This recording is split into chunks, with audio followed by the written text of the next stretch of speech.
You are tuned in to the Weekend Review, presented by the Prosper Group, where the right turns to win online. Join us each week as we take a look at what is happening in digital advocacy and politics with a right of center focus. Welcome to the Prosper Group Weekend Review podcast. I'm Caroline Alexander with co-host Dan Huber. Let's get started. Thanks, Caroline. Today on the podcast, we're talking tweets, polling, and upsells. So let's start with tweets. We go first to the AM Rundown, which is powered by social listening from the Prosper Group, which we send out daily. It's for political and campaign professionals looking to stay up to date with online trends. So here's what we're tracking. A couple things falling, leveling off, mostly falling this week. We've been watching Senator Joe Manchin after he kind of got a little notoriety last week. He is down 76%, about 257,000 tweets this past week, which is a substantive drop from what was over 1 million last week. The term green cards, it's down about 48%, only about 15,100 tweets this past week. That really popped last week as a result of a Supreme Court ruling. And speaking of the Supreme Court, that's up this week with rulings out on Obamacare that were decided in favor, as well as Catholic Social Services on a foster care case that overturned some lower court rulings. So Supreme Court was up 38% this week at about 464,000 tweets. So pretty sizable growth there. Caroline, we've been following gas prices. That's something we're probably going to follow throughout the summer as we expect additional volatility and growth in the gas market. Prices were up again slightly this week, about 3 cents at $3.069 per gallon, ending June 14th for the week. But the social conversation was down about 6%. 36,900 tweets. So we're going to keep watching that, see where it goes. I think it's going to be interesting to follow it throughout the summer.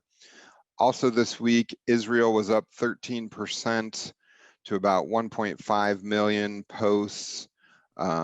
There's certainly been movement in the news with that this week, continuing unrest in the Middle East. And then we're also watching inflation, which we started talking about last week, and that's grown 38%, about 326,000 tweets this past week. As we mentioned last week, the report came out that inflation's up 5% from this time last year, which is a pretty sizable growth and something that's definitely worth continuing to watch and pay attention to. And that's the report on social listening this week with the conversation online. If you don't receive the AM Rundown, you can sign up for daily updates at prospergroupcorp.com/AM Rundown. And that's it for this week on the social listening. Well, last week we had discussed how right now we're at the point in election cycle where folks are starting to think about running for office and getting started with that. And we also discussed hiring a general consultant and what that looks like. And there's a lot that goes into starting a campaign. What additional resources do we have for people running for office?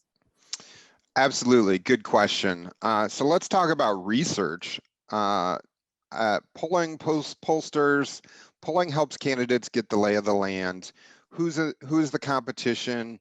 How do people perceive me? How do they perceive the competition? What am I getting into from a race? As a candidate, you're marketing a new product to the marketplace, unless you're an incumbent. And, just like a corporation does market research before they hop into a market, you should do your own market research, which is where pollsters and polling comes in. So I think it's important that you find out more. One of the things that we did recently, I wrote a post about not that long ago, was I reached out to a friend of the podcast, Brent Buchanan. He's a pollster and the founder of Signal, and he also has his own Pulse podcast. And we talked a little bit about polling for someone who maybe hasn't had experience with polling and pollsters before. And I wrote a post called Expert Advice on Polling that features his feedback and what he had to say for us. So I'd really encourage people to check that out. He talks a little bit about how polling's changing. And for me, the bottom line is if you're looking to run for office, it doesn't cost anything to talk to a pollster.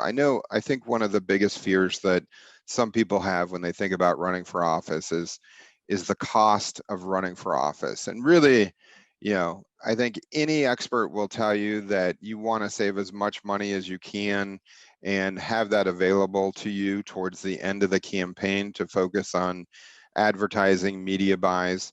Now, that doesn't mean that you shouldn't invest in running a well-run campaign early on and structuring an organization that's valuable. But again, my point being that it doesn't cost anything to talk to a pollster. They're probably one of the smartest, most knowledgeable people you'll talk to in politics. And so if you're thinking about planning on running, and you don't have a pollster, set up a phone call, set up meetings with one or two, and really try and get a feel for them much the way you would a general consultant. If you have a general consultant, they probably have recommendations. If you don't, and you're interested in finding a pollster, we'd be more than happy to help you connect with someone. Feel free to reach out to us, whether it's on social media, calling the Prosper Group, going to the contact form on our website, prospergroupcorp.com. Really anything that, any questions you have about pursuing a pollster or, learning about putting a campaign team together, we're more than happy to help out with that. We have experts who've, run the gamut. They've worked for national committees. They've run campaigns at a local, at a statewide level. So definitely don't be afraid to reach out to us. We'd love to help you out if you need any. So yeah, that's it. We'll post a link in the podcast notes to the Expert Advice on Polling blog post. And yeah, well, Caroline, every week we have a digital action item. What's our digital action item for this week? Of course, we have our digital action item. Last week, we had discussed planning to capture organic content. As community events are firing up for the summer, we really want to plan and capitalize on those. So I hope you all made a plan for that.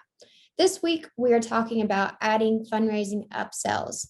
This is an easy and free way to add more dollars to your small dollar fundraising. So what's an upsell? This is after someone donates or signs up on a page.